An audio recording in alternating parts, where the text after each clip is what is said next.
guys, ito, pagod sa work pero never makalimutan ng JC Barley Coffee Black.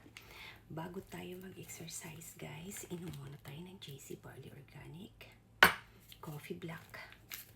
Tuwing hapon talaga after work, ito ang iniinom ko guys ngayon para hindi ako mapakain sa gabi.